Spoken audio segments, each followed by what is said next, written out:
apporter des clés à utiliser dans vos organisations. Alors, on est en petits groupes, ça permet d'avoir des échanges tout au long de la présentation. Si vous avez des questions, n'hésitez pas. Alors, je vous propose de couper les micros pendant la présentation, mais si voulez prendre la parole, vous levez la main ou vous réactivez votre micro, ou alors vous laissez la question dans le chat et je la relayerai à Axel. Et donc, on va être à peu près sur une petite heure de présentation et ensuite, on sera sur vraiment un temps d'échange, mais n'hésitez pas à poser vos questions aussi à fur et à mesure. Et bien voilà, c'est parti. Axel, je vous laisse la parole. C'est parti. Il y a quelqu'un en salle d'attente. Je la fais rentrer. Ouais, c'est bon. Alors, je vais commencer par me présenter. Je m'appelle Axel.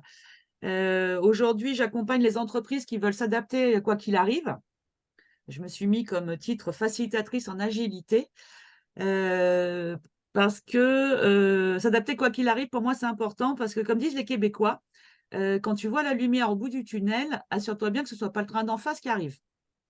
Et depuis 3 ans, on est un petit peu dans cet environnement-là. Et mes 2 sujets de prédilection, donc c'est intelligence collective et neurosciences. Mais je vous rassure, il n'y aura pas trop de neurosciences, à moins qu'on aille sur certains sujets. Avant ça, en fait, j'ai été DRH, directrice adjointe DRH, en charge de l'organisation et des ressources humaines d'une entreprise à Annecy qui s'appelle Teractem et qui a mené dès 2013 un projet de transformation managériale. On pourrait dire, moi j'aimais bien dire transformation culturelle de l'entreprise pour remettre l'humain au centre. Et c'est l'idée que j'avais aujourd'hui, c'est de vous raconter l'histoire. Hein, donc, ça reste qu'une histoire. Hein, c'est pas forcément quelque chose où il faut tout prendre, c'est juste plutôt de l'inspiration. Hein, de vous montrer comment ça a pu se faire, jusqu'où c'est arrivé et puis aussi qu'est-ce qui a marché et moins bien marché. Hein. C'est pour ça, n'hésitez pas aussi, pour que ce soit le plus interactif possible, à intervenir quand vous voulez. Donc, Teractem, c'est une entreprise à Annecy d'une 60aine de personnes qui aménage des territoires. Donc, pour ceux qui sont en Savoie, il y a la SAS, par exemple. C'est exactement le même type d'entreprise.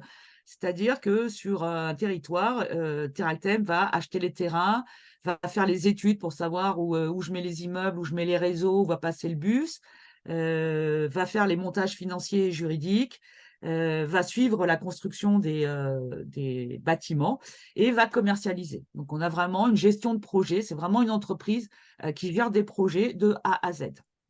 Et la plupart des salariés sont du coup en mode projet. J'insiste un peu, mais c'est important parce que c'est une base qui est importante par rapport à l'organisation qu'on va mettre en place. Teractem, jusqu'en 2005, vit dans le monde des bisounours. Donc, c'est une société d'aménagement, on appelle ça une SEM, donc d'économie mixte. Ça veut dire qu'il y a un actionnariat privé-public, à peu près à égalité, hein, c'est du 60-40. Mais jusqu'en 2005, c'est le monde des bisounours. Ça veut dire que les collectivités appellent en disant « Tiens, j'ai un terrain, qu'est-ce qu'on pourrait faire ?» Je pense d'ailleurs que sur la Savoie, la SAS, c'est elle qui a construit les menuires, je crois. Ce qui fait qu'on est en mandat pour le compte des collectivités. Hein, on est payé pour aménager, mais si l'opération dure plus longtemps, coûte plus cher ou se commercialise mal, c'est de la responsabilité de la collectivité. On est comme un prestataire, on est payé au temps qu'on passe en fait sur leur projet. Donc en 2005, on est à peu près à 85% en mandat pour le compte des collectivités. Mais comme il y a eu des directeurs innovants, il y a quand même 15% de l'activité en opération propre, c'est ce qu'on appelle des opérations propres, c'est pour notre propre compte. Hein, et qui permet de sortir de la marge derrière. 2005, c'est une année importante parce qu'il y a un changement de loi et du coup, ça propulse Teractem dans le monde de la concurrence. Et la concurrence, ce n'est pas une petite concurrence, c'est-à-dire que Teractem se retrouve très vite en concurrence avec des entreprises comme Bouygues et Eiffage.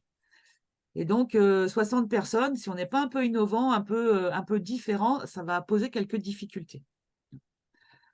Pour montrer à peu près aujourd'hui où ils en sont, ça veut dire qu'aujourd'hui, hein, entre 2005 et 2020 à peu près, hein, en fait, le paradigme s'est inversé. Aujourd'hui, Teractem fait 70% de son chiffre d'affaires sur des opérations propres et plus que 30% en mandat, tout simplement parce que les collectivités n'ont plus d'argent. Donc, on passe là assez vite, hein, en 15 ans, hein, même plus tôt d'ailleurs, d'un monde où, quelque part, la responsabilité, c'est celle de la collectivité, où on est un peu en mode exécutant pour son compte, on fait des marchés publics, hein, là, on suit des procédures, à un monde où, si on plante une opération, on plante le chiffre d'affaires de l'entreprise. Ça va directement, puisque c'est une société anonyme, sur le chiffre d'affaires de l'entreprise. Ce schéma-là, le directeur adjoint de l'époque, il l'a senti venir. Et il s'est dit, si je veux des salariés innovants, décideurs, engagés, motivés, etc., je ne peux pas les traiter comme des exécutants. Ça part de là un peu le raisonnement. Donc là, le rêve, hein, de l'entreprise, c'était voilà, d'avoir des entreprises, des salariés engagés, des salariés qui soient fiers de l'entreprise, qui soient dans l'innovation, dans la collaboration, bien sûr performants et motivés. On est en 2012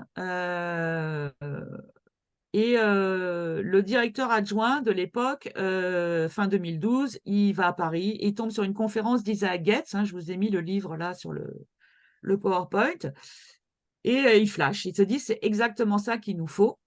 Et quand c'est le bon moment, c'est marrant, hein, c'est qu'au même moment, hein, sans qu'on se parle, en fait, j'ai un des salariés de l'entreprise qui m'a mis entre les mains l'histoire de Favi, qui est une entreprise responsabilisante assez précurseuse, hein, puisque ça part dans les années 80. Mais on ne communique pas, on ne s'en parle pas. En fait, hein. On sait que le directeur actuel, ça ne va pas être son truc. Hein, donc moi, je tente des petits trucs, mais ça ne marche pas plus que ça. Et puis, fin 2012, le directeur nous dit je pars à la retraite. Vous voyez les planètes qui s'alignent là. Le temps que le recrutement se fasse, il se passe 3 mois. Et en avril, André me dit, donc l'autre directeur adjoint, en fait, parce qu'on était 2 directeurs adjoints, il me dit c'est moi ton nouveau directeur. Et donc, il est nommé directeur de Teractem au 1er juillet 2013. Et entre avril et juillet, en fait, il me donne Liberté et compagnie, je le lis. Forcément, ça me plaît, je trouve ça génial. Je lui donne le mien, il me dit oui, je connais, et on n'en parle pas plus que ça. Et arrive le 1er juillet 2013, et c'est le jour où il est intronisé, et le matin, il arrive et il me dit je vais te faire lire mon discours pour les salariés. Et là, je suis tombée de ma chaise, en fait, hein, parce qu'on n'en avait pas parlé. Et du coup, c'est important, c'est qu'on est parti comme ça directement. L'état d'esprit de son discours, hein, et on a beaucoup utilisé cette phrase de Darwin, que les espèces qui survivent ne sont pas les espèces les plus fortes ni les plus intelligentes, mais celles qui s'adaptent le mieux au changement. Ça a vraiment été la base de toute la philosophie qu'on voulait faire, et on a essayé de tout mettre en place, que ce soit les process, l'organisation, les façons de faire, sur l'adaptation, c'est-à-dire sur la réaction. Ne pouvant pas prévoir l'avenir, on va essayer d'être le plus réactif possible, le plus rapide possible dans la réaction. Un petit peu de chronologie. Donc, 1er juillet 2013, il fait un discours. Alors, moi, j'appelle ça des discours à la Martin Luther King. C'est des discours « j'ai fait un rêve ». Et tout a été basé autour du discours sur « osons ». Comme on n'avait rien préparé, hein, moi, il m'a fait lire son discours à 9 h et il l'a fait à 17 h. Hein, on n'avait rien préparé du tout. Par contre, il savait que moi, j'allais suivre. Heureusement qu'il ne s'est pas trompé, d'ailleurs. Et donc, du coup, ce qu'on a fait très rapidement, puisqu'on est en juillet, hein, on est juste avant les vacances, moi, j'ai acheté plein de bouquins d'Isaac Getz et plein de bouquins de Favi. Je les ai distribués aux collaborateurs, enfin, je les ai mis en libre service. Et je leur ai dit, lisez-les et après, on en discute, parce que c'est ça la philosophie de ce qu'on veut faire. Et puis moi, j'aime beaucoup les symboles, hein. Je trouve que les paroles, c'est bien, mais les actions, c'est beaucoup mieux, hein. Donc, j'aime bien appuyer tout de suite quelque chose en disant on y va pour de vrai. Et on a mis tout de suite 3 actions. On a libéré les places de parking. Avant, bien sûr, les places de parking, elles étaient réservées au cadre et à la direction. Et là, on a fait des places de parking réservées à ce on appelait aux roulants, c'est-à-dire ceux qui se déplaçaient dans la journée parce qu'ils avaient besoin, quand ils revenaient de chez un client, de trouver une place. Et que ceux qui étaient, on va dire, sédentaires, ils pouvaient se garer le matin dans la rue et ce n'était pas très grave. C'est anecdotique, mais en termes de symbole, c'est un truc dont ils en ont parlé pendant des années, en fait. Hein, le fait qu'une assistante, du moment qu'elle sortait dans la journée, pouvait se regarer à l'intérieur. On a vraiment essayé, du coup, les choses sont données en fonction de l'utilité et pas en fonction du statut. On a libéré les fournitures. Les fournitures étaient sous clé, hein, puisqu'on considère toujours les salariés comme des voleurs. il fallait faire des demandes et la personne qui avait les clés des fournitures, elle nous les donnait le mardi et le jeudi. Alors moi, c'était mon grand jeu. Je disais, le mercredi, mon stylo est mort, j'attends jeudi pour écrire.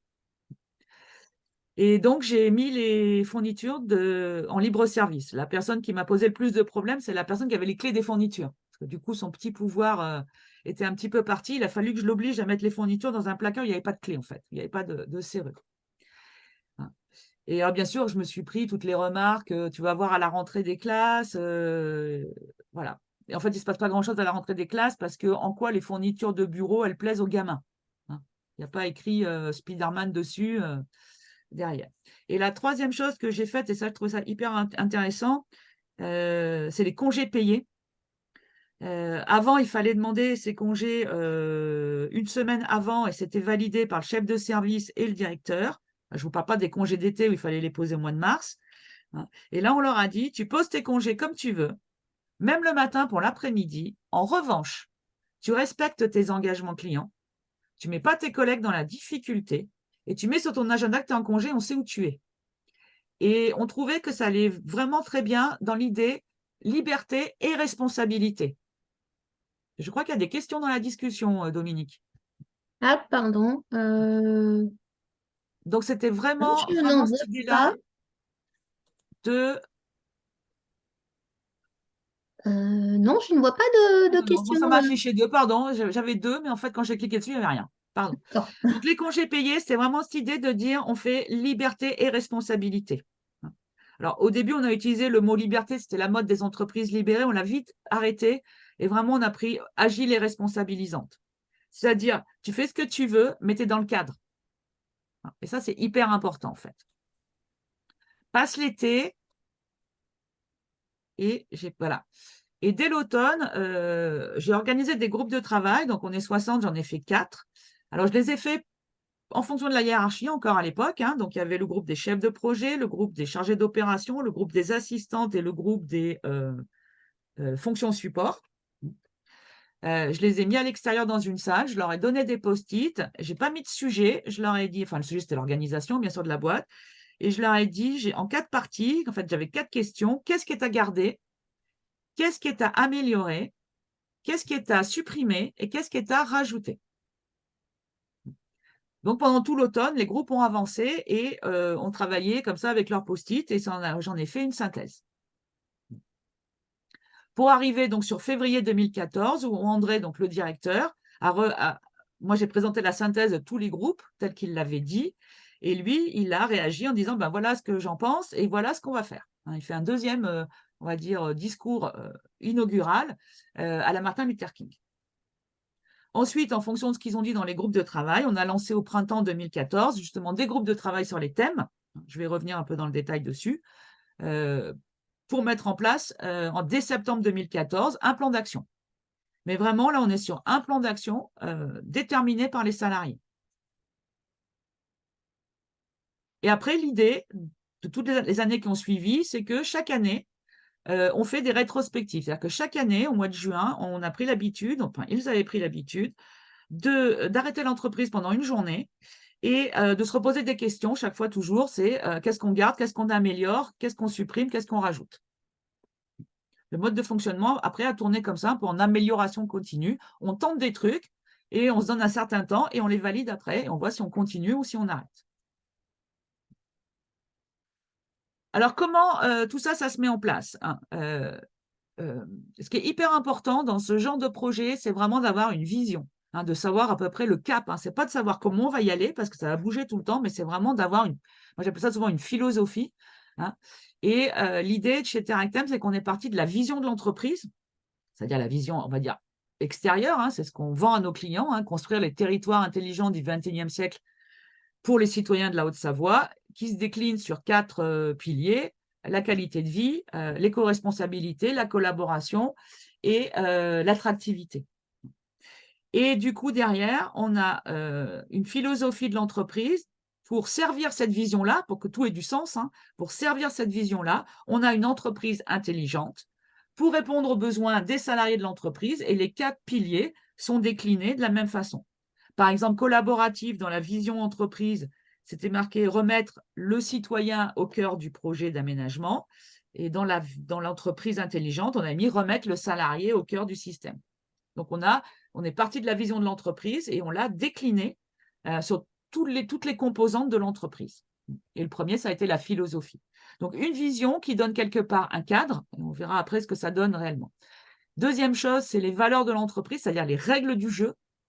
Et on a fait beaucoup travailler les salariés là-dessus. C'est eux qui les ont déterminés, c'est eux qui ont mis les définitions derrière, les droits et les devoirs par rapport à ce qui était mis en place. Donc ça, quelque part, on pourrait dire c'est le cadre, c'est ce qui va permettre que tout ce qu'on va faire derrière a un sens. Et donner du sens, c'est hyper important. Et là, je vais faire du coup une petite parenthèse neurosciences, c'est-à-dire que votre cerveau n'a qu'un objectif, c'est être en sécurité, n'a qu'un objectif, c'est survivre. Son seul objectif, c'est que c'est votre survie individuelle pour assurer la pérennité de l'espèce. Donc, il va vous mettre en sécurité. C'est pour ça que si vous traversez la rue tout à l'heure et qu'il y a une voiture qui arrive à fond, vous allez courir et vous allez vous rendre compte après que vous avez couru, en fait. C'est-à-dire que la réaction va être plus rapide que la conscience que j'ai peur et la conscience que j'ai bougé. Donc, comme ça, on a beaucoup d'automatismes qui se mettent en place pour assurer notre survie. Il y a ma sécurité donc physique, mais il y a aussi ma sécurité psychologique. Le cerveau, il va toujours nous chercher à nous mettre en sécurité psychologique. Et donc, il a besoin de trouver du sens. Et s'il ne trouve pas de sens, en fait, il va l'inventer. C'est comme ça qu'on va arriver sur des rumeurs, du complotisme, des choses comme ça. Si la situation n'a pas de sens, eh ben nous, on va le créer. Donc, poser le sens du premier coup, c'est vraiment hyper important. Poser le cadre, parce que c'est ce cadre qui va permettre de servir de référence, en fait, pour dire aux gens, là, tu es dedans ou là, tu es dehors. Être agile, c'est pas faire n'importe quoi non plus. C'est-à-dire qu'on a élargi, en fait, le champ d'innovation et d'autonomie des salariés, mais ce n'est pas extensible. On est quand même dans une entreprise, et moi je disais toujours, tout salaire mérite travail. Axel, justement, on a une question d'Angélique qui rejoint vraiment ses propos. C'est comment concilier la liberté des congés et des horaires d'ouverture au public comme les accueils? Alors, pour ceux qui étaient… Alors, moi, j'essaie toujours de faire de l'équité et pas de l'égalité. C'est-à-dire que les choses qu'on accepte à certains, c'est parce que ça a un sens, et c'est pas parce qu'eux, ils le font que les autres vont le faire pareil. Donc, tous ceux qui étaient chez les clients, et ils s'adaptaient en fait aux clients, et j'avais quand même donc les fonctions support, et notamment l'accueil. Donc, eux, ils avaient des horaires. Et ce que j'ai fait, moi, sur les fonctions support, c'est que je leur ai donné comme objectif, j'ai dit, l'accueil est ouvert de 9 h à 17 h non-stop. Par contre, elles se débrouillaient pour s'organiser. Donc, j'avais l'accueil est ouvert, l'informatique marche tout le temps, on paye les salariés et on paye les fournisseurs. Donc, ça a été les règles, les objectifs que moi j'ai donnés au service support, compta, informatique, etc. Et donc, sur l'accueil particulièrement, il y a une contrainte, c'est comme ça. On est obligé d'avoir un accueil ouvert. Donc, par contre, je leur ai laissé la liberté de s'organiser entre elles. En revanche, parce que des fois, ça posait problème, si elles n'arrivaient pas à s'organiser ou s'ils n'arrivaient pas tous à prendre leur congé comme il fallait, je leur disais, ne vous disputez pas, à ce moment-là, vous venez me voir et c'est moi qui trancherai, en fait. Ils ne sont jamais venus, ils sont toujours organisés, en fait. Ça a toujours bien marché. Mais l'idée, elle est là, c'est-à-dire, organisez-vous entre vous, mais si ça ne marche pas, après, il faut que quelqu'un prenne une décision. Après, ça peut être un coup c'est l'un, un coup c'est l'autre. Mais c'est pour ça que les règles du jeu, c'est hyper important en fait de les poser. Alors, on ne pourra pas les poser du début parce qu'on ne peut pas tout anticiper, mais il faut avoir un état d'esprit et ensuite on les décline au fur et à mesure des événements. Donc, j'ai fait comme ça sur l'accueil en fait. C'est une contrainte. Moi, je me rappelle, j'ai bossé dans une entreprise dans l'immobilier social. Et donc, il y avait une agence et les agences étaient ouvertes le samedi matin. Alors, bien sûr, les gens, les chargés de clientèle qui bossaient le samedi matin récupéraient leur demi-journée, je crois que c'était le mercredi, enfin, ils se débrouillaient, il y avait un truc, c'était organisé. Et donc, ils avaient décidé, par souci d'égalité, puisque eux étaient obligés de venir le samedi matin, de faire venir tout le monde aussi un samedi sur 4. Alors, moi, quand je suis arrivée, je suis allée voir les comptables un samedi matin où j'étais là, et je leur ai dit, vous faites quoi le samedi matin? Ils m'ont dit, c'est simple. Quand on arrive, on en tire un au sort et il va chercher les croissants. On se fait un méga petit-déj. Et après, on fait un peu de trucs, mais quelque part, on ne peut pas trop bosser parce qu'on n'a personne au téléphone. On ne peut pas appeler nos fournisseurs, on ne peut pas appeler. Donc, on obligeait les comptables à venir un samedi sur 4, où ils n'étaient pas très performants, et puis on leur donnait le mercredi après-midi en vacances. Donc là, on est dans l'égalité. Moi, j'essaie plutôt d'être dans l'équité. Voilà. Tu es comptable, tu ne prends pas tes vacances en février parce que c'est la clôture des comptes. Tant pis pour le ski. Chaque boulot a ses contraintes. C'est comme ça. Et alors moi, quand L'important peut-être, c'est que ce soit bien défini. voilà, parce que ça a un sens. Il faut que vraiment tout ait un sens. Voilà. L'accueil, c'est normal. On veut que nos clients, il y ait toujours quelqu'un à l'accueil pour leur sourire quand ils arrivent. Voilà, parce il y a toujours quelqu'un. Et à la limite, c'est-à-dire que c'est vraiment l'idée de le côté, la direction garde le sens, le pourquoi, on y reviendra après, et on laisse plus les salariés sur le comment. Quand on veut être agile et responsabilisant, c'est pas laisser les salariés gérer la boîte. C'est séparer les deux entre le pourquoi et le comment. C'est-à-dire, il y a ceux qui donnent les objectifs, les machins, et il y a ceux qui font et qui ont peut-être une marge de manœuvre plus souple pour exécuter les choses, du moment qu'ils sont dans le cadre et les objectifs. Donc, nous, ce qu'on a voulu faire aussi en termes de philosophie, c'est-à-dire, on s'est dit, la seule personne qui est capable de se motiver, c'est soi-même. Et vous l'avez sûrement toutes vécu. Hein, c'est combien de fois vous avez dit à vos enfants, range ta chambre, ou combien de fois vous leur avez dit, il faut travailler à l'école. Tant qu'ils n'ont pas trouvé, alors bien sûr, ils vont faire un peu de, comment on pourrait dire, de paix sociale, hein, ils vont le faire de temps en temps, mais sinon, tant qu'ils n'auront pas trouvé un intérêt à ranger leur chambre ou un intérêt à travailler à l'école, ça va se faire dans la douleur, en fait. Et on voit des enfants qui, tout d'un coup, cartonnent parce que tout d'un coup, ils ont trouvé le truc qui les motive. Moi, j'ai 2 garçons. Je peux vous dire que quand ils ont commencé à avoir des copines, ils ont rangé leur chambre. Hein. Ils ont commencé à se laver les dents aussi, hein, régulièrement. Il y avait une motivation. Donc, nous, on est parti du principe que la seule personne qui est capable de se motiver, c'est soi-même. Et on a pris toujours l'image du jardinier en termes de manager, c'est-à-dire que comme le jardinier ne touche jamais la fleur. Hein. Il met la bonne lumière, il met la bonne eau, il met les bons minéraux. Hein. Et donc, nous, on a essayé autour des salariés de mettre en place tout l'environnement favorable pour qu'ils, quelque part, ils poussent tout seuls, en fait. Et c'est pour ça que moi, j'avais changé mon titre très rapidement. De directrice adjointe, je suis passée à apicultrice. Ça me faisait rire. Mais par contre, pas dans l'idée, je fais votre bonheur. Hein. Moi, je ne suis pas là pour faire le bonheur des gens. Alors, l'état d'esprit. Donc, on est vraiment. Le discours d'André est parti sur osons. Hein. Donc, ça a toujours été vraiment chez nous le mot d'ordre. Et ensuite, première chose, c'est-à-dire qu'on a fait monter les informations du bas vers le haut. C'est-à-dire qu'on a écouté les salariés avec ce côté essaye et on verra bien. Hein. Si c'était hors du cadre de la vision ou des valeurs, on disait non, hein, il n'y avait pas de souci là-dessus, hein, mais on faisait remonter les choses et tant que les salariés ne mettaient pas un sujet sur la table, on ne le traitait pas. C'est-à-dire que dès le début, quand on est parti, on avait une organisation pyramidale et alors qu'on bossait en gestion de projet. Donc, il y avait quand même quelque chose qui frottait, qui n'était pas très bien. On le savait du début, mais on ne l'a pas touché. Tant que les salariés n'ont pas mis sur la table, il faut travailler là-dessus. La deuxième chose qui est très importante aussi, c'est le droit à l'erreur. À partir du moment où on va commencer à dire aux gens, allez-y, vous pouvez tenter des trucs, il faut vraiment réfléchir sur les règles du droit à l'erreur. Hein. Nous, on avait comme règle, si tu fais une erreur, tu n'as pas le droit de la masquer, tu ne peux pas la mettre sous le tapis. 2, tu te débrouilles pour la réparer. Alors, tu peux trouver de l'aide, hein, ce n'est pas forcément toi tout seul. Et 3, tu vois comment tu peux t'en servir pour progresser ou faire progresser tes collègues. Donc ça, c'est vraiment un vrai sujet, hein, le droit à l'erreur, parce que souvent on dit, alors moi j'ai un client dans la pharmacie, donc beaucoup de systèmes qualité, donc il compte les non-conformités. Et au cours d'une formation, il me disait, non mais chez nous, on a le droit à l'erreur, le directeur général, il en parle tout le temps, etc. Et je les ai fait parler, et en fait, les gars étaient évalués, c'est-à-dire qu'ils avaient une prime de fin d'année en fonction du nombre d'erreurs qu'ils faisaient.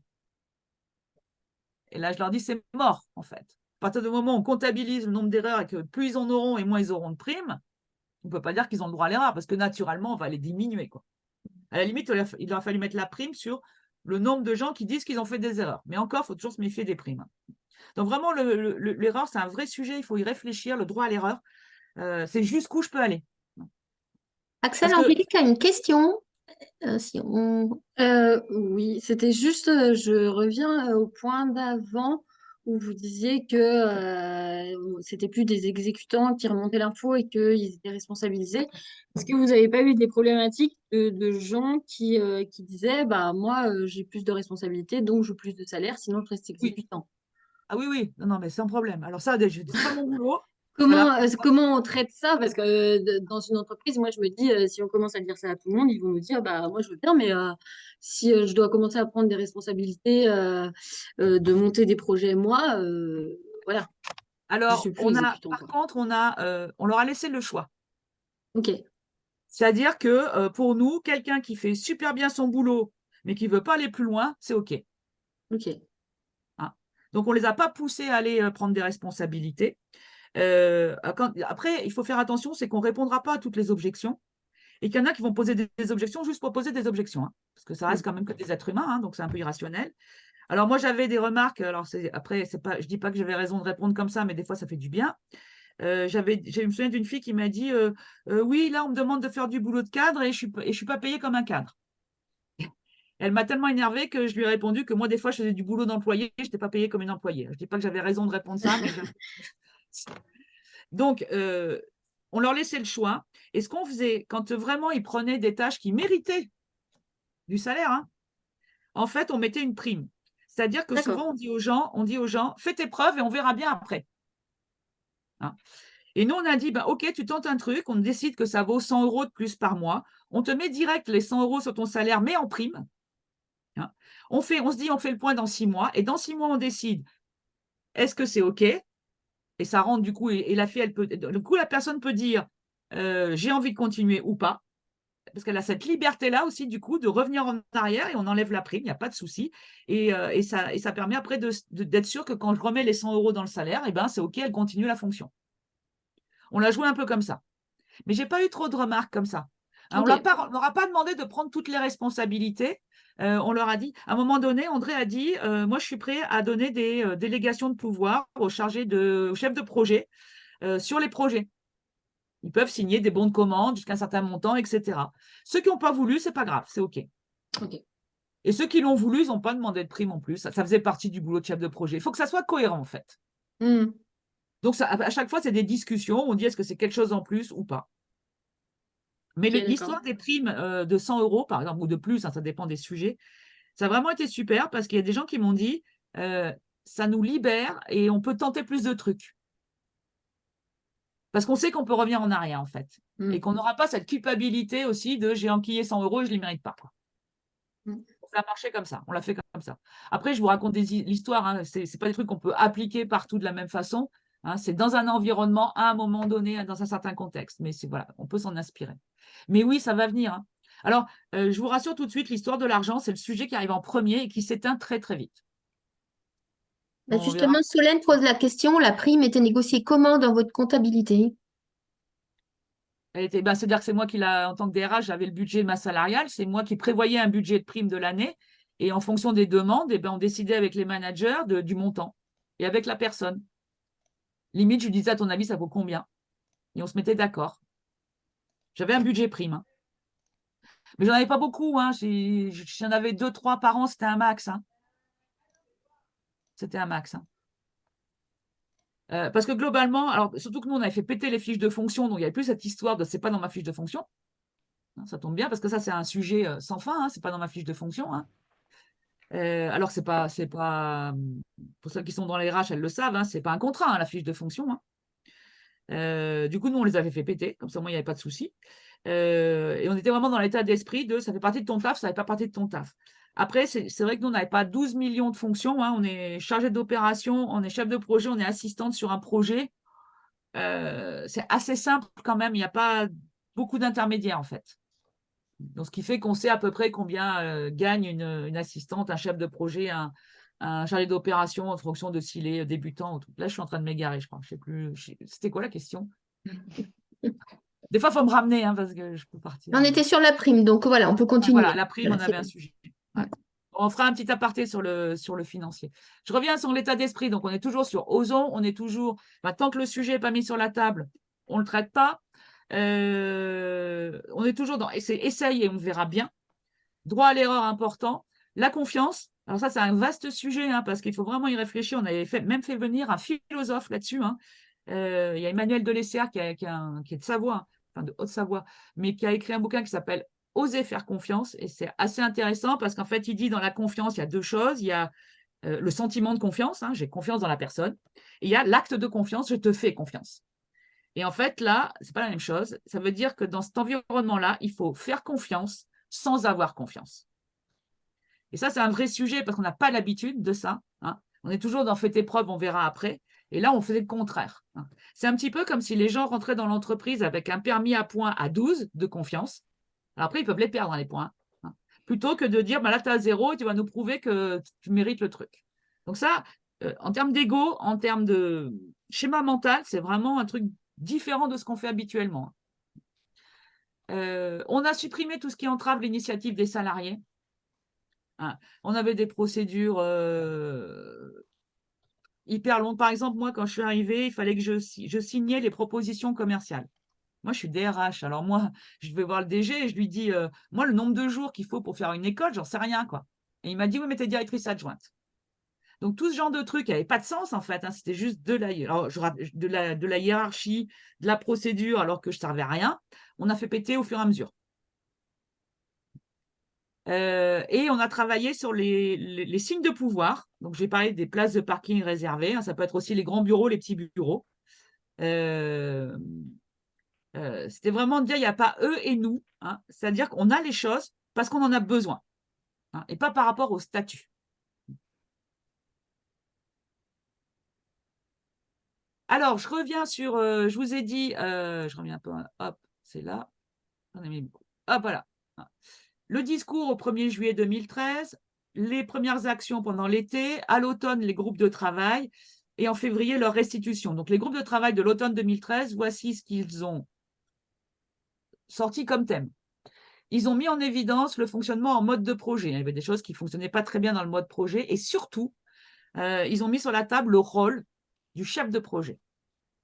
Hein, que c'était pas clair, que les chefs de projet ne faisaient pas tous la même chose, que du coup, parce que chez Terractem, chacun peut être sur plusieurs projets en même temps. Et donc, du coup, il faut s'adapter au chef de projet, hein. Et ils avaient mis un truc super que j'avais adoré. Ils ont dit, en fait, il y avait des primes sur objectif. Donc, il y avait des primes sur objectif pour l'encadrement et les chefs de projet. Et là, les salariés ont dit, ben voilà, le projet marche bien, mais pourtant, le chef de projet, c'est une brêle, et c'est lui qui prend la prime. Ça m'avait vraiment interpellé, moi, dans les sujets. Donc voilà le type, les réflexions sur le mode projet et le rôle du chef de projet. Ils ont commencé à mettre en évidence l'organisation pyramidale par rapport au mode projet qui posait problème, et aussi la légitimité, le rôle du responsable d'activité. Responsable d'activité, c'est un chef de service chez nous, hein. Puisqu'en fait, on avait une organisation déjà un peu par pôle. Ça veut dire qu'on pouvait avoir un chef qui n'était pas compétent sur ce que je faisais. Par exemple, comme moi qui supervise tous les services support, je ne suis pas capable d'aller valider techniquement ce que fait l'informaticien. Ben, ça arrivait aussi dans d'autres services et ça posait des problèmes à ces gens-là, enfin aux gens. Et d'ailleurs, ils avaient ce qu'on voit à côté, la sensation de perdre en compétences.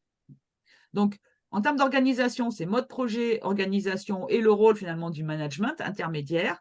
Et les sujets qu'ils ont mis sur la table, la rémunération, les compétences et la gestion du temps. Alors, chez Terratem, la gestion du temps, c'est important, c'est la production en fait, hein, puisqu'on vend des heures, hein.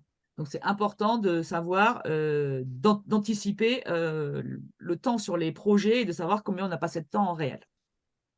Donc, voilà les projets qu'ils ont mis en place. On a mis en place des groupes de travail.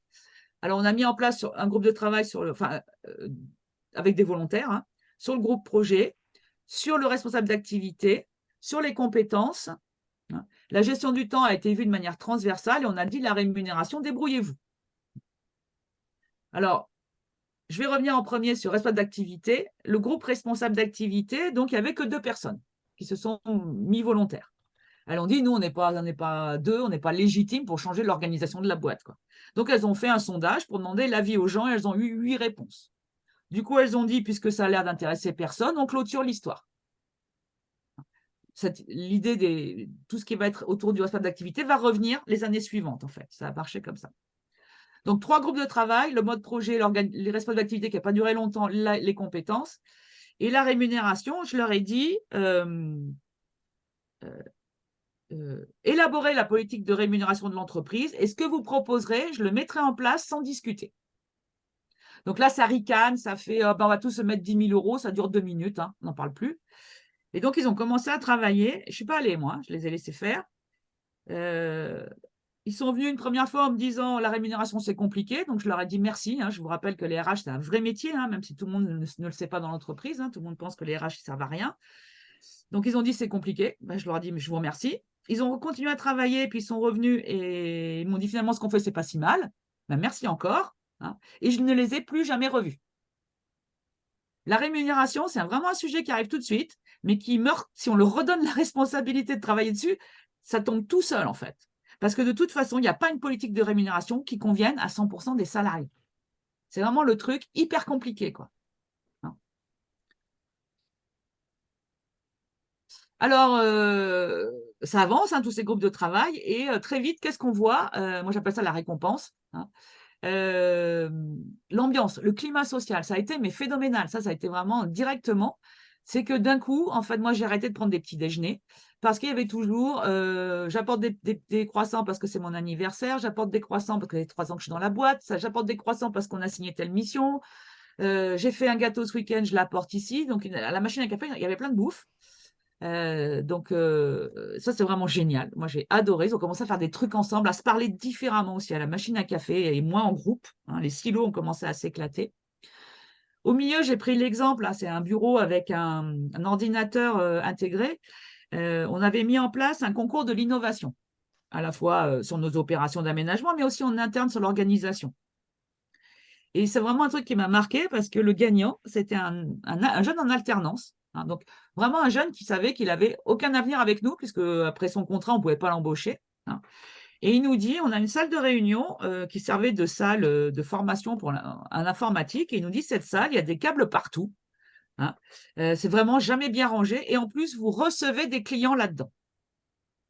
Et donc, il a proposé un matériel pour que les ordinateurs soient cachés. Quand on n'en a pas besoin, on ne les voit pas, ils ne gênent pas. Et les câbles partaient du milieu de la salle et n'étaient plus dans les pieds de chacun. Et moi, ça m'avait scié. Je me suis dit, c'est génial, quoi. Le mec, il est à l'informatique, il s'en fout des clients, il ne les voit jamais. Et il a cet état d'esprit de entreprise. Et le troisième, c'est mon chouchou, c'est ma préférée. Donc, c'est une de mes collègues qui a fait l'ascension du Mont Blanc et qui s'est pris en photo sur le toit de l'Europe avec le logo de l'entreprise. Moi, j'ai trouvé ça génial. Alors, en 2014 ou 15, je ne me souviens plus, 14, hein, on a eu... il y a un documentaire qui est venu dans l'entreprise de la RTC, donc la Suisse, la télé suisse, donc qui est venu, et je vous en ai gardé un petit extrait, comme ça, c'est directement les salariés qui parlent, et pas moi. Alors, pardon, vous avez le son? Pas pour l'instant. Alors, attends, je ne l'ai pas partagé le son. Je vais repartir, partager l'audio. Voilà. Normalement, maintenant, il va y être. Vidéo. Là, je prends les vidéos. Oui, c'est bon. Le responsable informatique est aussi passionné de vidéo. Il s'est lancé dans un film sur cette drôle d'aventure. La participation est libre. Vous êtes prêts? Ce que vous osez faire maintenant que vous n'osiez pas avant faire à Terractem. Charrier la direction, Voilà. avoir un comportement naturel avec les gens de la direction. On est heureux de cette notion de hiérarchie, donc justement qu'il n'y a plus. On s'adresse plus à toutes les personnes de façon d'égal à égal. On nous fait confiance, on nous propose de tenter des choses, de proposer des nouvelles, d'innover. Et donc, pour que ce soit possible, il y a eu bien cette communication qui a été faite où on a le droit à l'erreur. Parce que forcément, si on nous dit d'un côté, vous pouvez tenter des choses, mais que derrière, on se fait saquer, ça ne marche pas. Le groupement, on les a pas. Droit à l'erreur, droit aussi à toutes les initiatives, comme ce carrefour des assistantes lancé par l'une d'elles pour parler de leurs problèmes concrets. Ah ben ça change drôlement la vie. Oui. Et puis surtout, c'est valorisant, c'est flatteur, c'est valorisant. Quand on arrive au travail et qu'on se dit, ça c'est moi qui l'ai mis en place, c'est moi qui le fais vivre, c'est moi qui le porte, même si on est une simple assistante, c'est le bonheur. Séverine venait travailler la boule au ventre. Pour elle, depuis 2 ans, tout a changé. Alors pourtant, c'est toujours de l'administratif, hein, c'est toujours des paperasses, des procédures. Mais ouais, je suis contente de venir bosser, quoi. Quand on dit qu'il n'y a plus d'organigramme, qu'il n'y a plus vraiment d'hiérarchie, on dit bon, donc c'est l'anarchie, mais c'est pas l'anarchie parce qu'on a un boulot à faire, on a des comptes à rendre. C'est difficile à expliquer. On a l'impression qu'on vit dans le monde de Mickey, quoi, chez Barbie. Alors qu'en fait, bah non, il y a du boulot à faire, mais je pense que c'est les mentalités à faire évoluer. Vous n'avez pas mis le pot. Ah. Donc voilà où on est en 2015. Hein. On va dire, c'est la raison, hein, c'est un peu le monde des bisounours. C'était l'état de grâce. Vraiment tout roulé tout seul, c'était génial, etc. Et arrive 2016. En 2016, c'est la tempête. André, quand il a fait son discours le 1er juillet 2013, hein, il a dit l'année 2015 sera compliquée. Hein, parce que dans l'aménagement, c'est quand même des projets qui durent longtemps, hein, donc il y a une grosse inertie, donc on sait à l'avance en fait hein, ce qui va se passer. Et il a dit dès 2013, l'année 2015 sera compliquée. On a passé 2015, hein, on a passé ric-rac, mais on l'a passé. Et en 2016, tout d'un coup, les gens commençaient à dire mais on aurait pu nous le dire que 2015 allait être difficile. Moi, au bout d'un moment, je leur ai réaffiché le discours, je leur dis, vous l'avez dit en 2013, il fallait juste l'écouter, quoi. Et voir des gens qui disaient, c'est pas normal qu'on n'ait pas d'intéressement. Je dis, ouais, mais on ne fait pas de résultats, donc c'est un petit peu pareil. Donc là, ça commence à brasser. Il se passe tout un tas de choses, ça commence à brasser. Du coup, les délégués du personnel viennent nous voir et ils nous demandent, en fait, ils nous demandent 2 heures pour pouvoir discuter avec les salariés. Et ce qu'on a dit, on a dit, c'est pas 2 heures qu'on va vous donner, on va vous donner une journée. On leur a donné un budget, c'est eux qui ont choisi des consultants extérieurs et ils ont organisé une journée pour se poser, hein, tous ensemble. Hop, je l'ai là, voilà, printemps 2016, à Germinal. Hein, et là, donc, à l'automne 2016, on a fait un travail avec des gens extérieurs hein, et nous, on a été à l'intérieur comme tout le monde. André a reposé la vision de l'entreprise, a remis le cadre. Hein, et ensuite, on a sorti 3 sujets, toujours les mêmes. Le chef de projet, parce qu'on n'avait pas vraiment traité en fait. Le responsable d'activité et les valeurs. Hein, c'est les trois groupes. Et on leur a dit, vous avez de septembre à décembre pour travailler, vous faites ce que vous voulez, comme vous voulez. Nous, on n'y sera pas. Et vous nous proposez un schéma d'organisation. Et pareil, toujours le même principe, on le mettra en place, on va le tester et après, on verra ce qu'on adapte. Et donc, voilà ce qu'ils ont en Noël 2016, qui nous ont proposé comme organigramme. Donc, Teractem, on l'a vu, hein, c'est une entreprise qui a une vision hein, et des valeurs qui vont être dans le cadre. Le mode de fonctionnement, je vous l'ai dit, Teractem, c'est le mode projet. Hein, donc, chaque salarié chez Teractem est sur 4, 5, 6 projets en même temps. Et il y a quelqu'un qui a un rôle particulier sur le projet, c'est le chef de projet qui anime, hein, qui gère l'activité, qui est le garant des objectifs du projet. Mais moi, par exemple, j'achète des terrains, je suis au foncier, donc je suis sur 4, 5 projets différents avec des équipes différentes, des chefs de projet différents parce que, et surtout, je suis un peu tout seul parce que dans le projet, je bosse avec quelqu'un qui suit des travaux, quelqu'un qui commercialise, quelqu'un qui fait des études. J'ai besoin par moment de me retrouver avec tous les gens qui font le même métier que moi, qui achètent du terrain. Et pour ça, on a créé des tribus par métier. Il y en avait 6 métiers, 6 tribus, et la tribu est animée par un binôme animateur-secrétaire qui assure bien sûr la logistique de la tribu et l'animation de la tribu. Donc, au milieu, on a le courant. Hein, il y a ça à faire, il faut ça pour demain, etc. Du côté tribu, on a la compétence métier. Et on a mis en place des coachs hein, pour gérer les individus. Le coach, il est vraiment là en soutien, hein, mais il ne fait pas à la place des gens. Par exemple, si je ne suis pas contente de mon augmentation de salaire, 1, je peux aller pleurer chez lui. 2, il peut m'aider à monter mon argumentation sur en quoi je mérite une augmentation de salaire, mais c'est moi toute seule qui vais la négocier. Il ne fait pas ma place, hein, ce n'est pas mon porte-parole. Il est là en soutien. Hein. Pour que ça fonctionne bien, donc il y a des organes de décision. Hein, donc alors le projet s'appelait #défi, donc on a gardé les hashtags. Il y avait un #dire donc de 3 personnes. Le directeur général qui est plutôt sur la vision, le commercial, les projets. Le directeur financier, parce que dans l'aménagement, les sous, c'est important, il y a beaucoup d'emprunts. Et puis moi, qui m'occupais de l'organisation et des ressources humaines. dans ce hashtag dire qui se réunit toutes les semaines, on parle vision, on parle valeur, on parle objectif des projets, on parle nomination des chefs de projet, on parle budget. Voilà, on est sur les décisions plutôt stratégiques de l'entreprise. Il y a un hashtag commercial sur les propositions qui arrivent et un hashtag plan de charge pour regarder les plans de charge des gens. Et bien sûr, dans ces réunions, ne vont que les gens qui sont utiles. C'est-à-dire que moi, dans le hashtag commercial, j'y allais pas. Ce n'est pas parce que je suis directrice adjointe que je dois aller au commercial. Je ne participe pas à l'action commerciale. Par contre, j'allais au plan de charge parce que ça concerne les humains. Et donc, plus que moi. Le plan de charge, on avait moi, le directeur pour les projets et les chefs de projet parce que c'est eux qui ont une vue en fait, des plans de charge sur les projets. Alors, je vais faire un petit zoom sur le plan de charge. Chaque salarié de Teractem remplit son planning prévisionnel tout seul, en fonction des projets sur lesquels il est, mais personne ne valide. On leur demande juste que le premier mardi du mois, tous les plans de charge sont à jour pour que le hashtag plan de charge puisse se tenir dans la foulée et avoir sur la table tous les plans de charge à jour en même temps, ce qui nous permettait d'anticiper les problèmes de goulets d'étranglement ou de charge de travail des personnes. Donc, si je reprends la gestion de la charge, je suis sûre, parce que les projets ne se déroulent jamais comme prévu, hein, donc on ne peut pas trop savoir à l'avance. Des fois, on a 2 trucs en même temps et c'est compliqué.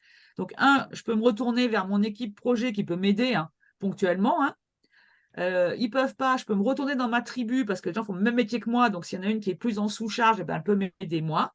Et sinon, au niveau ça, c'est le courant. Et le hashtag plan de charge, c'est plutôt pour l'avenir. C'est qui va être dans le rouge dans les 3 mois à venir ou qui va pouvoir prendre l'action commerciale qui vient.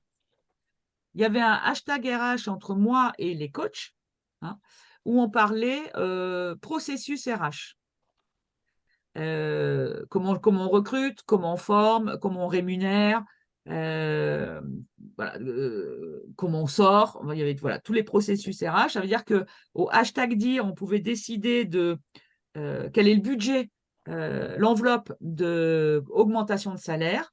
Dans le hashtag RH, on décidait de c'est quoi le processus, qui reçoit les gens, qui décide, qui fait un retour, etc. Et puis, on avait un hashtag régule qui se réunissait toutes les 7 semaines pour parler en temps réel de problèmes d'organisation. Il y a trop de réunions, il y a trop de tribus, voilà, les trucs dans le schéma qui ne fonctionnaient pas très, très bien et qu'on pouvait améliorer tout de suite. Axel, juste au niveau du temps, on est à 50 minutes de présentation là. Parfait. Donc, en fait, au milieu, la ligne du milieu que vous avez, animateur, secrétaire, chef de projet et coach, quelque part, c'est le rôle du du manager. Je gère le courant, je gère la compétence, je gère les individus. Nous, on a voulu les séparer. Ça veut dire que ceux qui sont soulignés ne peuvent pas cumuler les mandats. Je ne peux pas être à la fois coach et animateur de tribu. Pour pas qu'on se retrouve avec des gens qui cumulent les mêmes trucs et qu'on se retrouve avec des vrais managers. Donc, nous, on a séparé en fait le rôle du manager sur 2 maximum personnes. Et ceux qui sont soulignés, donc animateurs, secrétaires et coach, ils ont été élus par élection sans candidat. C'est-à-dire que c'est les membres de la tribu, par une technique de gouvernance partagée, qui ont décidé de qui parmi eux était l'animateur de la tribu. Ça, c'est juste génial. Si on a un peu de temps, je vous expliquerai comment ça marche, mais sinon, ça va me prendre trop de temps. Donc, en fait, il faudrait voir ça. Alors, ce n'est pas en 3D, mais en fait, comme un réseau. On a plein de bulles partout, qui sont toutes reliées les unes aux autres. Et il faut vraiment voir ça en 3D. Alors, une autre façon de le voir. Quand je joue au basket, le terrain de jeu, il est hyper bien délimité. Je sais exactement quand je suis dedans et quand je suis dehors. Il n'y a pas de discussion.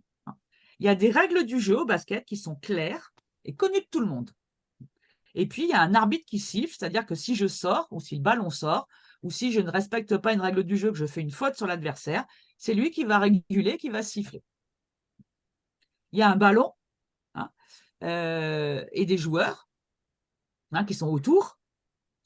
Il y a un coach, entraîneur qui peut être la même personne, c'est-à-dire que l'entraîneur, c'est vraiment la compétence de pendant la semaine, je vais vous apprendre à dribbler et à shooter.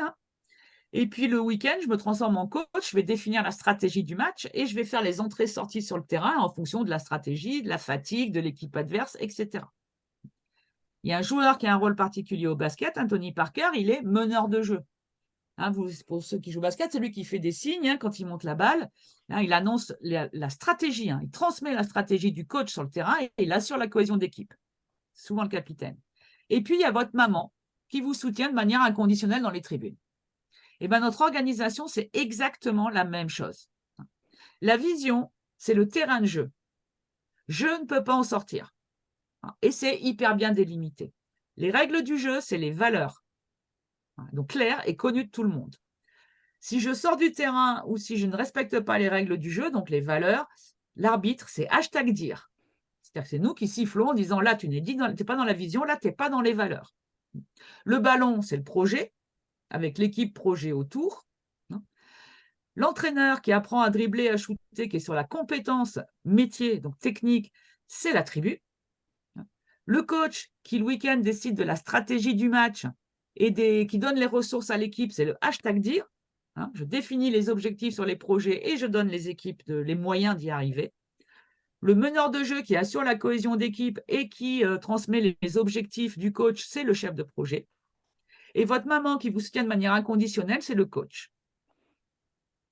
Donc, on peut remettre comme ça, voir ça comme au basket. On est à peu près dans ce type de fonctionnement. Donc, ça veut dire que ce n'est pas je fais ce que je veux quand je veux. Hein. Il y a un terrain de jeu, il y a des valeurs, il y a des modes de fonctionnement, mais à l'intérieur, si je respecte, tant que je suis sur le terrain et que je ne fais pas de faute, je fais ce que je veux. Bien sûr, en suivant la stratégie du coach, parce que si je me mets à m'asseoir sur le terrain et à plus rien faire, je ne vais pas rester longtemps sur le terrain. Mais les joueurs, ils savent ce qu'ils ont à faire.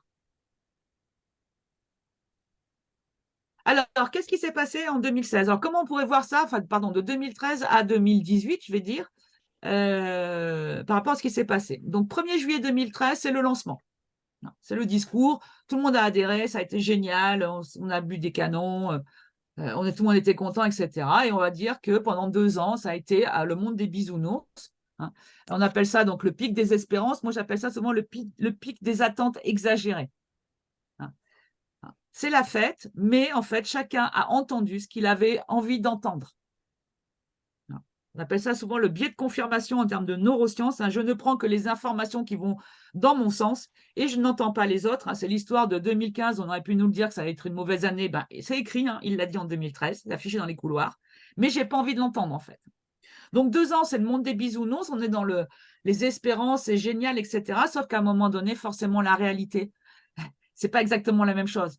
Et rarement de ce que je me suis imaginé. Et tout d'un coup, c'est germinal. On passe dans une phase de désillusion.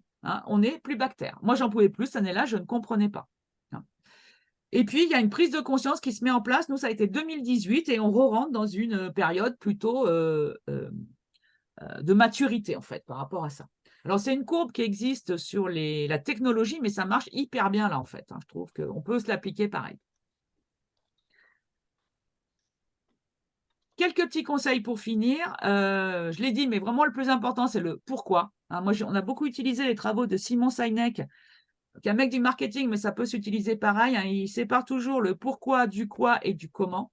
Et il dit dans l'ordre, c'est 1, le pourquoi, 2, le comment, et après le quoi. On a toujours tendance à aller au quoi tout de suite. C'est toujours pourquoi je fais les choses. Et franchement, par rapport au management, je pense que c'est quelque chose à avoir vraiment en tête. Quand on dit à quelqu'un de faire quelque chose, c'est pourquoi. Je ne te demande pas juste fais quelque chose. Il faut que ça ait du sens. Et on voit bien que les jeunes générations, le sens, être utile, c'est hyper important.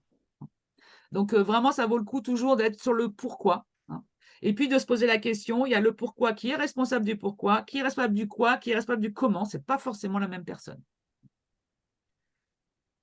Tout ce qui va être information qu'on donne, moi j'aime bien ce proverbe Shadok, un objectif flou conduit irrémédiablement à une connerie certaine. Et notamment, il faut être vraiment hyper vigilant. Et c'est vraiment un truc, nous, on n'a pas été très bon. On a mis beaucoup de temps à vraiment poser la vision et les valeurs. Du coup, ça met du flou. Donc, il y a ceux qui s'y engouffrent. Il y a ceux qui font comme ils peuvent à l'intérieur. Et du coup, c'est des enquiquinements, en fait. Donc, ça vraiment c'est pas de tout prévoir. C'est vraiment que le cadre, le terrain de jeu, il est hyper clair. Il y a un gars aussi qui s'appelle Olivier Bas qui dit un truc génial. Il dit une demi-décision, c'est le bordel au carré. Moi, j'aime beaucoup aussi.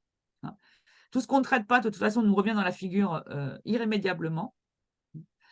Donc pareil, le cap, c'est hyper important. Par contre, une fois qu'on a le cap, il faut vraiment se laisser la souplesse on va avancer un peu comme un voilier. Le voilier, il n'avance pas directement, il tire des bords. Parce que il va se passer toujours plein de choses. Et à un moment donné, je mets ça dans la lumière et du coup, j'ai ça dans l'ombre, ça va poser un problème.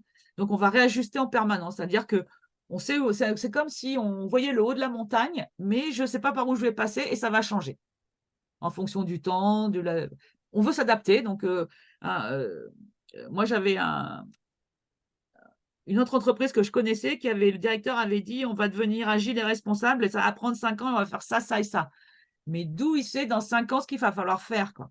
Ça change tellement vite, on le voit tellement aujourd'hui que j'arrive plus à recruter, j'arrive pas à acheter des matières premières, il y a de l'inflation, j'ai pas l'énergie, etc. Ça bouge tellement. Il y a la guerre en Ukraine, il y a le Covid qu'on ne peut pas prévoir à l'avance. Mais par contre, il faut vraiment on a l'île au trésor, on la voit bien, ça c'est clair, et après on verra comment on y va. Toujours faire très attention à ce qu'on annonce. Chaque fois que vous allez annoncer un truc, les gens vont entendre ce qu'ils ont envie d'entendre.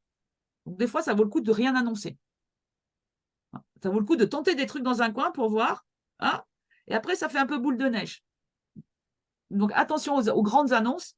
On le voit en politique. Hein, y a des grandes annonces et puis derrière, il ne se passe pas grand-chose. Et du coup, on est déçu, quoi, forcément. Ou voir, on a compris un truc qui n'était pas ce que l'autre voulait dire. Hein. Il faut travailler aussi sur soi parce que ce n'est pas évident tout d'un coup. Enfin, je veux dire, quelque part, notre ego en tant que manager, il va être touché. Je prends un exemple. Le premier groupe de travail que j'ai monté, c'était les chefs de projet. Et je me suis dit, les chefs de projet, ils ont l'habitude de gérer des projets, ils sont autonomes, je vais les laisser tout seuls. Donc, je les ai mis dans une salle à l'extérieur, comme les autres groupes. Mes autres groupes, j'ai animé. Et là, je leur ai dit, voilà l'objectif de la journée. Et je m'en vais. Et je l'ai peut-être fait un peu trop tôt, mais ce n'est pas grave, ce n'est pas ça le sujet. Et en sortant, j'ai eu ma petite déprime. Je me suis dit, mais maintenant que s'ils font tout seuls comme il faut, qu'est-ce que je vais devenir, moi, manager? À quoi je vais servir? Donc, quoi qu'il arrive, dès qu'on va commencer à ouvrir des trucs sur les salariés, notre ego personnel, il va être touché. C'est pour ça que ça vaut le coup d'y aller aussi petit à petit, parce que des fois, on se fait, c'est ça que je vais tout lâcher, ils vont être machin, mais au fond, ce n'est pas si simple, en fait. Et ce n'est pas si simple non plus pour les salariés de prendre des initiatives.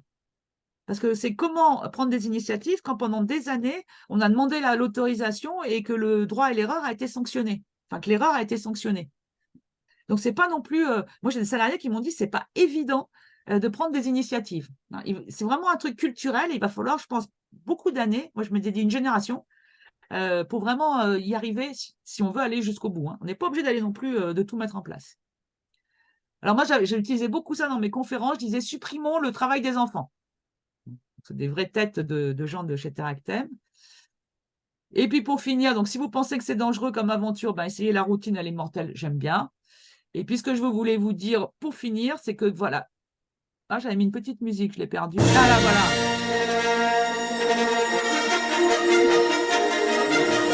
Hop, je l'arrête. C'est de vous dire que c'est vraiment des projets compliqués. Parce que c'est des êtres humains en face, hein, et pour ceux qui sont dans les RH, ils le savent, hein, ça bouge tout le temps, c'est pas rationnel, ça se passe jamais de la même façon, c'est à la fois passionnant et épuisant, donc il faut aussi s'accrocher un petit peu, parce qu'il passe, voilà, c'est vraiment pas simple, faut pas penser que ça va se faire comme ça d'un claquement de doigts. Merci Axel. Quel projet, quelle énergie. Je vous invite peut-être à remettre vos caméras pour continuer sur un petit temps d'échange avec peut-être vos réactions, vos questions aussi, vos témoignages peut-être sur ce que vous avez fait en interne. Je pense notamment à un office là qui a osé et qui voudra peut-être témoigner de son expérience, parce que c'est vrai qu'on se dit aussi, voilà, c'est Teractem, c'est une grosse entreprise, mais nous, on a un office, on est petit, enfin, on est public, mais dans le réseau, voilà, il y en a qui ont pris une petite longueur d'avance et qui sont en train d'oser. Ouais, Donc, si je peux ça, compléter ce que dit Dominique, parce que c'est une question qui est souvent posée, je pense que la taille de l'entreprise, l'activité, etc., ça n'a pas d'importance. Par contre, tout le monde ne fait pas les mêmes projets. C'est-à-dire qu'il faut vraiment partir de où vous en êtes, où vous voulez aller, hein, et quel est votre environnement autour, en fait. Hein, parce que ce n'est pas magique non plus. Hein, l'environnement extérieur, il reste toujours le même. Hein, les contraintes extérieures, elles restent toujours les mêmes. Donc, je pense que c'est possible dans tous les environnements. Après, il faut prendre des contraintes. L'histoire de Favi, le bouquin qu'on avait lu au début, le gars, il a plein de certifications, qualité, machin, etc. Ben, il disait, ben voilà, c'est la contrainte, on la respecte. Vous êtes dans le public, ben, il y a des contraintes. Et ça, on n'y touche pas. Moi, j'utilisais souvent, j'appelais ça les 5 C. C'est con, mais c'est comme ça. Et on n'en parle plus. Voilà. Il y a une contrainte, et ben on la prend en compte. Point. Je vais arrêter de parler. Qui c'est qui a envie de réagir ou poser une question, apporter son témoignage? Moi, je veux bien y aller. Bonjour, du coup, désolée si vous avez fait un tour de table au départ, je suis arrivée avec un peu de retard. Du coup, moi, je travaille à l'agence Aix-les-Bains Riviera des Alpes. Et donc, effectivement, on a été renommé agence, mais historiquement, on était un office de tourisme. Et on a toujours cette casquette-là. Et effectivement, en fait, ça me parle beaucoup vos témoignages parce qu'on traverse pas mal de phases que vous avez évoquées, où effectivement, il y a la phase d'euphorie, de super, on va péter tous les pôles et puis on va se réinventer, on va être maître de notre destin, etc. Et il y a un côté hyper enthousiasmant. Et puis, il y a un moment où on n'avait peut-être pas forcément envisagé tout. Et là, nous, on est dans la période justement où on est à un point de bascule où en fait on sent que il commence à y avoir des réticences qui arrivent. En même temps, on sait qu'on ne peut pas revenir à un modèle d'avant. Et du coup, là, on a besoin en fait maintenant de super bien structurer notre nouvelle organisation qui effectivement, on a cassé tout ce qu'on appelait les pôles, les services, etc. On est en mode projet, mais du coup, voilà, on a besoin de maintenant structurer les choses. Et je pense qu'il faut aussi qu'on se donne cette indulgence. Ça m'a plu du coup ce que vous avez dit à la fin sur aussi donner le temps, le pas de temps, même presque culturel, pour que chacun se donne le droit d'oser, d'avoir des initiatives, parce qu'effectivement, on n'est pas habitué à ça, même si nous, dans l'entreprise, on a beaucoup de jeunes. Et ben, en fait, c'est quelque chose voilà, qui n'est pas forcément spontané chez tout le monde. Non, on n'est pas élevé là-dedans, en fait. Hein. Ouais. On n'est pas élevé dans la collaboration tous ensemble dans le même sens. Hein. Moi, je m'étais dit, il faudra une génération. Alors après, les nouveaux, quand ils rentrent, logiquement, ils rentrent directement là-dedans, donc ils n'ont pas forcément connu autre chose, donc mais c'est pas forcément plus facile. Et moi, je m'étais dit, mon objectif final, j'aurais gagné quand n'importe qui dans l'entreprise sera capable de rentrer dans le bureau du directeur général et lui dire, là-dessus, je suis pas d'accord. Mais pas de décider à sa place, hein, de donner son point de vue, en fait. C'était ça mon objectif. Alors après, je voulais dire un truc sur… on peut leur faire… oui, pardon, c'est ça que je voulais penser. Il faut faire attention aux dinosaures. Il y a des gens qui, au début, ne sont pas d'accord, ça ne leur plaît pas, mais comme c'est l'ambiance générale et l'euphorie, ils ne vont rien dire et ils vont même faire semblant d'être dedans, voire très moteurs dans le projet. Et dès qu'il va y avoir des opportunités, ils vont pilonner le projet, en fait. Nous, on a commencé à merder, pardon. C'est-à-dire que moi, j'ai un directeur général qui est un technicien. Donc, c'est les projets, c'est un ingénieur, c'est un technicien, etc. Du coup, les experts techniques, pour lui, après, on n'est pas très gros, on était 60, hein, c'est hyper important. Et il a commencé à laisser passer des choses sur ces gens-là, sur les stars. Et ils ont vite compris. Et moi, je l'ai vu notamment, c'est-à-dire que par exemple, on était dans un couloir, moi j'étais au début du couloir, où arrivait tout le monde, et André était au fond du couloir. Et au début, les gens, les managers, quand ils avaient des questions, ils venaient me voir. Et c'est moi qui décidais, ou qui leur donnais des trucs, etc. Et quand il a commencé à ouvrir sa porte, ils ont commencé à m'éviter, ils sont passés directement. Et je lui ai dit, on ne peut pas, parce que là, ce n'est pas équitable pour les autres. Pourquoi lui, on le laisse, on lui tolère un mauvais comportement? Donc vraiment, il faut se méfier. Il y a forcément des gens qui sont contre et qui ne le disent pas, qui ne l'ont pas montré encore. Il faut vraiment se méfier. Et ils vont vous savonner la planche. Ceux-là, il faut les identifier, en fait. Pour pouvoir les… comment il s'appelle Alexandre Gérard, qui est le fondateur de Chronoflex. Je ne sais pas si vous voyez l'histoire de Chronoflex. C'est une des entreprises les plus avancées en France, à Nantes. Ils font des flexibles, des fois on les voit dans des confs, bref. Il dit un truc que je trouve qu'il a raison, il dit sur un projet comme ça, 20% des gens, ils vont comprendre le truc du premier coup, c'est leur mode de fonctionnement, ils sont super à l'aise, ça leur plaît, c'est les papillons, ça va être génial. 50% des gens, ils sont perdus. Ils ne sont pas contre, hein, mais le cadre a changé. C'est quoi le nouveau cadre? C'est vrai que moi, j'insiste beaucoup sur la vision et les valeurs. Jusqu'où j'ai le droit d'aller aujourd'hui, hein? 20% vont être sceptiques, ils ne sont pas forcément contre, mais ils veulent des preuves parce que des changements d'organisation, des changements de directeur, j'en ai vu. Et 10%, ça ne leur convient pas. Et c'est là où c'est dangereux. Alors, il y a ceux qui vont dire, mais moi, ils ont mis 3-4 ans pour me dire, ça ne me convient pas. Ce n'était pas politiquement correct de dire, ça ne me convient pas. On fait tout. Je vous raconte une anecdote. On est en voiture, on est trois. C'est moi qui conduis, donc du coup, je ne parle pas, exceptionnellement. Hein, j'en ai un à côté de moi et un derrière. Et puis, comme en voiture, on ne se regarde pas et qu'on est piégé, on parle. Et donc, mon voisin à côté commence à s'exprimer et dire, moi, je ne suis pas heureux. Et celui qui est derrière, avec toute sa bienveillance, lui dit, avec tout ce qu'on fait pour toi. Donc, non seulement le gars, il n'est pas heureux, mais en plus, ce n'est pas normal. Donc, les gens à qui ça ne convient pas ou qui n'y croient pas, ils vont mettre du temps à s'exprimer, en fait. Moi, il y a des gens, on a géré leur départ, en fait. On s'est arrangé pour que ça se passe bien. Ça ne peut pas convenir à tout le monde. Et ce n'est pas grave non plus. Hein. Ouais. Mais voilà. Après, pour finir, moi, ce que j'ai fait pour la prise de conscience, c'est que régulièrement, je n'en ai pas parlé, mais je faisais des enquêtes de satisfaction qui me permettaient de voir ce qui marchait, ce qui ne marchait pas. Et ce que j'ai fait en 2018, hein, donc 2016-2017, hein, c'est germinal. Hein. Moi, j'en pouvais plus. Hein. Des fois, je rentrais chez moi, je disais à mes potes qu'ils me font tous chier, quoi, en fait. Hein. Hein, les gars, ils n'ont pas d'horaire. Ils prennent leur congé comme ils veulent. Ils ont un boulot intéressant. On n'est pas sur leur dos et encore, ils râlent, quoi. J'en pouvais plus. Les nouveaux entrants, ils me disaient, on ne comprend pas pourquoi ils râlent. Et je leur disais, t'en fais pas, dans 6 mois, tu vas faire pareil. Ça loupe pas. Parce qu'on s'habitue au truc. Ça devient un acquis. C'est vraiment des projets sans fin, Noémie. Il faut toujours l'alimenter. Après, Et ce que j'ai fait, en fait, je n'ai pas fait exprès, hein, mais ça a marché. J'ai eu un problème quand on a fait péter les services et qu'on est parti dans le schéma que je vous ai montré. Il y a eu des missions des managers qui n'ont pas été reprises, en fait. Et ça a posé problème, notamment sur la rémunération.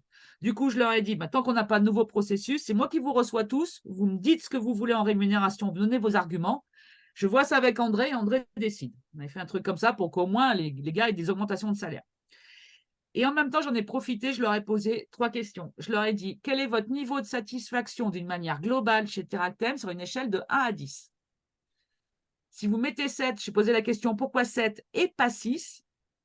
Pour être sur le, comment on pourrait dire, sur les côtés positifs du truc. Et qu'est-ce qui ferait que vous mettriez plus 1 ? Pas 10, hein, mais plus 1 pour les emmener dans l'action. J'ai eu un 7,5 sur 10. Alors, pour des gens malheureux, 7,5 sur 10, hein, sachant qu'il ne m'a jamais 10. Hein. Et du coup, quand je l'ai fait la restitution de tout ce qu'il m'avait dit, j'ai fait un verbatim, hein, juste voilà vos mots. Ils ont commencé à me dire, en fait, on a tout pour bien faire, quoi. Mais on ne se prend pas en main. Et ils ont arrêté de chougner. Donc, c'est là où la courbe, on peut les remettre dans le truc. Mais ça ne sera jamais ce qui s'était imaginé, il faut se le dire. Mais il faut vraiment faire vivre le truc tout le temps, hein, sinon ça peut mourir très vite. Et attention aux dinosaures, il y en a forcément. Vous êtes combien chez Noémie ? On est 50 équivalents temps plein. Ben voilà, 10%, il y en a 5. Faut les Oui, trouver. puis on a vraiment, effectivement, les dinosaures, ça me fait sourire parce que dans l'entreprise, eux-mêmes s'appellent les dinos parce qu'il y en a qui ont plus de 20 ans, 30 ans de boîte. Et puis, on en a qui ont moins d'1 an d'entreprise. Ils ont moins de 25 ans. Je sais pas, on a pas mal de collègues. Donc, on a vraiment ces 2 groupes, puis un peu au milieu. Il y a vraiment ces différentes écoles dans l'entreprise. Et du coup, c'est rigolo de voir des fois des jeunes qui arrivent et qui, effectivement, s'acculturent assez vite à ces nouvelles façons de fonctionner, vont prendre les devants parce que eux, ça leur parle, le fait qu'il y ait moins de règles. Il y a toujours des règles, mais moins de silos. Et puis, du coup, l'étonnement que ça peut provoquer chez ceux qui sont là depuis plus longtemps et qui n'ont pas l'habitude, c'est assez rigolo à voir. Mais là, je pense qu'aujourd'hui, on est vraiment dans la phase où on a besoin de poser, d'écrire noir sur blanc toutes ces règles de fonctionnement pour qu'il n'y ait pas de flou, de zone de flou. C'est ça. Alors attention, il ne faut pas trop écrire non plus. Parce qu'on peut D'accord. rebasculer, c'est toujours un truc. Moi, ce que j'avais fait, alors moi, je suis un peu provocatrice, j'aimais bien, c'est mon style, hein. J'avais fait une grande affiche que j'avais mis dans les couloirs. J'avais mis un dinosaure dessiné avec des os, enfin, mais un dessin. Et en dessous, j'avais mis, en gros, n'oublions jamais ce qui arrive à ceux qui ne savent pas s'adapter. Voilà, comprends qui veut. Mais moi, j'aimais bien faire des trucs comme ça. Oui, il y a des dinosaures. Ouais. Noémie, merci pour ce témoignage, parce que bien sûr, c'est à Aix-les-Bains que je pensais. Oui, qui a vraiment osé faire les choses différemment. Et voilà, pour tous ceux dans le réseau que ça inspire, qui ont envie, enfin, je vous invite vraiment à rencontrer l'équipe d'Aix-les-Bains, parce que c'est quand même assez exceptionnel. Et moi, vraiment, je vous tire mon chapeau sur ce qui a été fait. Cette démarche, elle est enclenchée depuis combien de temps, Noémie? Tout a commencé nous, en 2019, quand on a commencé à vraiment mettre en place déjà une stratégie de bien-être en entreprise.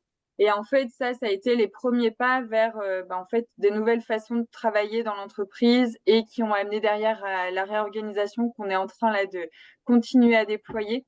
Ça a été petit pas par petit pas. Ouais, donc 4 ans quand même Génial. là, de démarche. Ouais, ouais, ouais. Le petit pas par petit pas, c'est très bien, je pense. Mm, mm. Et les autres, qu'est-ce que ça vous inspire? Vous avez le droit de dire rien. Ou rien? Ça vous laisse perplexe? Ou c'est des choses qui... Alors, moi, je veux bien prendre la parole.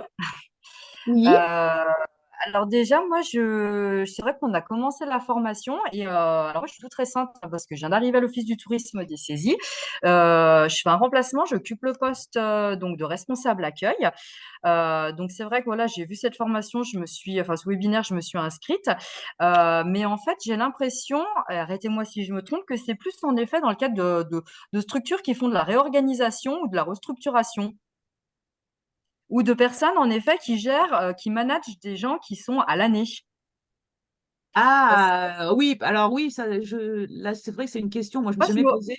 Quand il y a des bah ouais, saisonniers, je ne sais pas comment on Bah fait. ouais, parce que alors moi je me retrouve pas dans le poste que j'occupe actuellement puisque je vais être amenée à manager des gens qui vont être des saisonniers, sauf une personne qui est à l'année. Donc une personne à manager, ça va. Donc c'est vrai que du coup voilà, enfin, c'était très intéressant. Mais moi je me suis plutôt retrouvée dans mon ancienne expérience parce que vous allez rire, moi je travaille dans une SEM, donc construction d'économie mixte, où on a fait une grosse réorganisation, etc. J'avais plutôt l'impression d'être dans mon ancien métier. Ah, c'est Donc sûr, oui, ouais, ouais. donc du coup, en fait, c'est ça, c'est que comme on ne s'est pas tous présentés au début, je me demandais en effet, voilà, si ça allait bien être opportun pour moi, du Ouais, coup. c'est vrai que si vous managez qu'une personne, il n'y a pas besoin de poser plus de questions. Après, vous avez un style de management, vous mettez qu'une personne. Il n'y a pas de Ouais. réorganisation obligée. Et alors, les saisonniers, ouais, après, il y a peut-être des trucs à faire quand même. Je ne sais pas. J'avoue que je ne me suis jamais posé la question, moi, sur les saisonniers. Alors en fait, moi, je suis connectée Pardon. après des autres participantes, hein, puisqu'on n'est que entre filles. Si voilà, vous êtes aussi dans mon cas et que c'est plus en effet voilà des gens que vous managez pas forcément à l'année, mais plutôt en saisonnalité. Donc moi, je suis Agnès et je suis responsable accueil à l'Office du tourisme des Menures et je suis dans le même cas que toi en fait. D'accord, J'ai une ok, personne à l'année et j'ai 8 personnes en saisonnier, été et hiver. d'accord. Mais après, j'ai envie de dire, évidemment, ouais, sur les saisonniers, il faut que les choses peut-être soient plus précisées. On a moins de temps de maturer un projet. Mais après, c'est quand même un état d'esprit de l'entreprise. Je veux dire, Aix-les-Bains qui a avancé dans ce sens-là, bah, les saisonniers, ils sont bah, dans la même dynamique. Il n'y a pas d'un côté les saisonniers et d'un côté, on va dire, les permanents. Ils sont tous Non, dans le même esprit, quoi. non, non, mais sur l'esprit, je vous rejoins totalement, bien entendu. Mais c'est plus en effet dans le management. Après, on manage pas de la même manière une personne qui a l'année parce qu'elle va avoir des objectifs, elle va avoir en effet voilà différentes choses à mener sur des projets, des plans d'action. Le saisonnier, voilà, c'est un peu différent. On le raccorde, on va dire, à la chaîne quand il arrive. Et en effet, bien entendu, on le met dans la boucle pour qu'il puisse et ben voilà suivre la dynamique de l'entreprise. C'est juste que voilà, je trouvais que c'était un petit peu différent Enfin, je pense que c'est différent puisque voilà, moi j'ai managé une équipe de 27 personnes de titulaires dans mon ancien métier. Donc voilà, je comprends cette formation, enfin ce webinaire. C'est vrai qu'aujourd'hui, voilà, moi ça m'aide pas forcément sur le sujet puisque voilà, j'avais l'impression qu'on allait plus parler des difficultés de recrutement sur voilà la partie, on va dire, un peu de personnes en effet qu'on recrute pas à l'année. Non, là, c'était un autre webinaire alors. D'accord.